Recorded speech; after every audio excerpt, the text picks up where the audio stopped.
La loi 2002 a 20 ans, effectivement. Ça veut dire que c'est loin, c'est long, et que les avancées sur la question de la participation d'une façon générale sont assez lentes, même si au sein de la fédération elle-même, je pense qu'on a beaucoup avancé ces dernières années. Mais on voit bien comment la question de la participation est peut-être plus facile parfois à mettre en œuvre à un niveau national ou régional qu'au niveau des associations elles-mêmes. C'est-à-dire que plus on se rapproche des lieux où vivent les gens, plus la question de la participation est compliquée à mettre en place. Alors le bilan de 2002, moi je serais un peu mitigé là-dessus. Alors il y a un peu deux choses dans 2002. Il y a la partie évaluation des institutions, qui est peut-être, qui était sans doute nécessaire quand on parle d'argent public, mais on voit que ça a quand même eu des enjeux où les institutions sont devenues surtout gestionnaires, et le côté humain est passé un peu en second plan. Et puis il y a aussi toute la partie mettre les personnes au centre, voilà, le choix des personnes au centre, etc. Ce dont on peut que se réjouir. Mais en même temps, je trouve ça un peu dommage qu'il ait fallu passer par une loi pour faire ça, que ça devrait juste être le truc normal des travailleurs sociaux. Donc je trouve qu'il y a un côté un peu limite déshonorant pour les travailleurs sociaux d'avoir dû en passer par une loi. Et je trouve que c'est encore plus déshonorant que 20 ans après, mais en fait, déjà la loi, je trouve qu'elle ne va pas très loin en termes de participation, parce que c'est quand même des niveaux très très faibles de participation.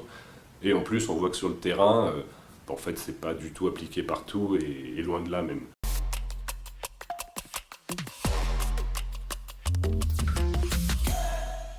Alors, les points positifs, à mon sens, en tant qu'avocate et formatrice, c'est-à-dire je me place vraiment, alors plus en tant que formatrice, de ce que je peux voir, des rencontres que je fais avec les professionnels qui, eux, vont héberger des personnes qui en ont besoin, c'est tout d'abord la réflexion qui s'est faite autour du droit et obligations des personnes, puisqu'effectivement, la loi de 2002 était de resituer au cœur l'usager et de pouvoir effectivement revaloriser les droits fondamentaux.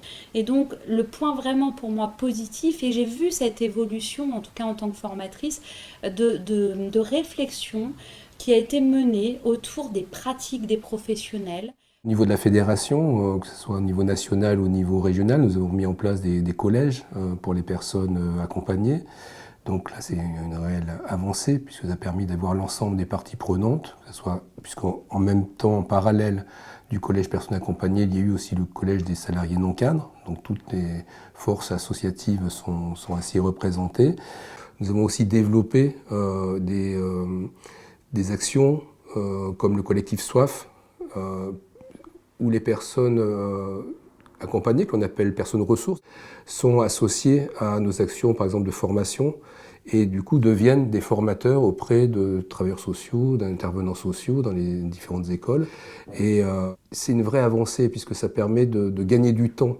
Lorsqu'on est formé par des personnes qui elles-mêmes ont connu les situations de précarité, ou qui connaissent les situations de précarité, qui connaissent l'hébergement, etc., lorsque ces étudiants deviennent salariés dans les institutions, on a certainement gagné du temps sur la notion de compréhension de qu'est-ce qu'une compétence d'expérience.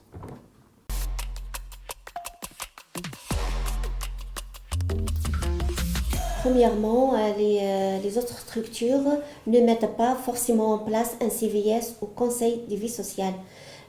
Deuxièmement, au deuxième point, il est difficile de maintenir dans la durée les instances de participation.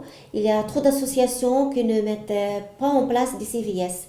Troisième point, les CVS sont très souvent interrompus. On n'a pas toujours le retour ou un compte rendu.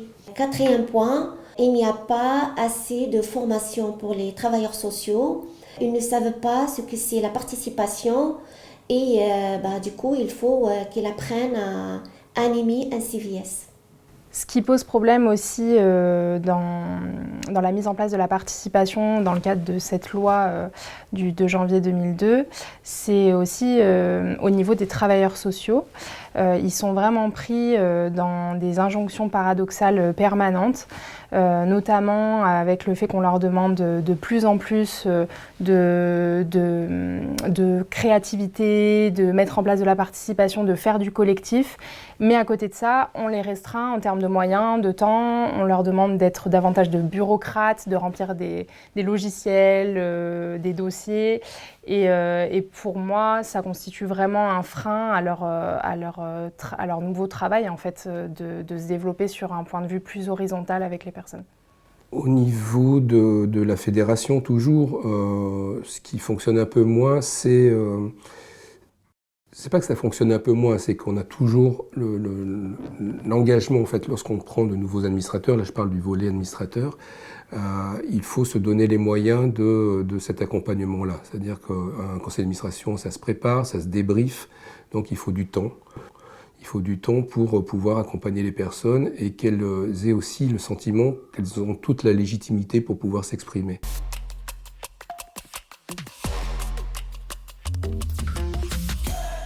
On ne peut pas se contenter de créer, même s'ils sont importants, un conseil de vie sociale ou une instance de participation dans les établissements, puisque on sait souvent qu'il suffit que la personne qui conduit ce conseil de vie sociale ou cette instance s'en aille et tout est à recommencer. C'est-à-dire que la dynamique, elle repose un peu trop souvent sur les personnes et pas sur une politique institutionnelle.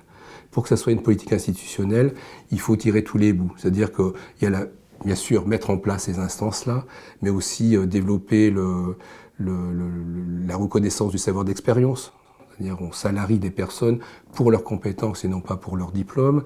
On co-construit non seulement au niveau régional ou national des plaidoyers avec les personnes ressources. C'est important, puisqu'on peut penser que les politiques publiques seront plus efficientes si elles sont construites avec les personnes qui expriment leurs besoins, mais aussi au niveau des associations. Là, dernièrement, par exemple, nous avons un projet de pension de famille et les plans ont été le cahier des charges pour les plans a été coélaboré avec des futurs résidents de la pension de famille. Ça change tout, ils ont changé les plans. Le bailleur, les architectes ont joué le jeu et ils ont adapté en fait leur futur lieu de vie à leurs besoins d'habitat. Donc associé au départ des projets, que ce soit dans les politiques publiques ou même au sein de nos établissements, reconnaissance du savoir d'expérience, d'expertise, à travers le travail pair, mais aussi à travers la participation à nos réflexions. Nous avons une plateforme qui s'appelle Vieillissement et Précarité. Il y a 11 personnes résidentes aussi des pensions de famille qui ont coélaboré une recherche-action. Ils ont été payés comme chercheurs dans la mesure où ils construisent ces outils avec nous, c'est-à-dire qu'ils ne viennent pas faire du témoignage, ils viennent apporter leurs compétences. Ils sont là aussi rémunérés, donc ça veut dire que ces personnes qui sont logés, hébergés ou accompagnés deviennent à des moments salariés, donc ils deviennent collègues de travail. Certains qui ont été hébergés deviennent bénévoles. Donc il y a une sorte de mélange entre les statuts qui change un peu la représentation que l'on peut avoir et qui change aussi le rapport au travail social qui souvent quand même a eu un rapport de dominance sur les personnes accompagnées. Donc on change ce rapport de dominance en mélangeant ces statuts.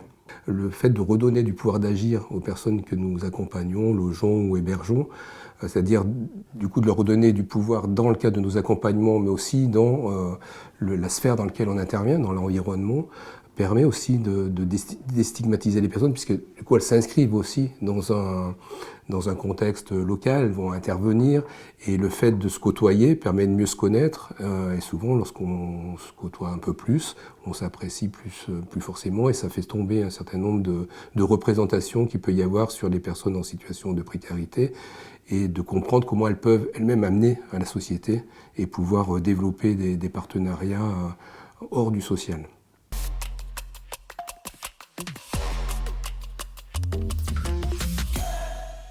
Communiquer sur l'avancée des décisions des CVS, planifier les réunions à l'avance, faire des CVS réguliers pour garantir la continuité des prises en charge, mettre en place la participation avec d'autres professionnels que les travailleurs sociaux, femmes de ménage, agents d'accueil, personnel de restauration et veilleurs de nuit, etc.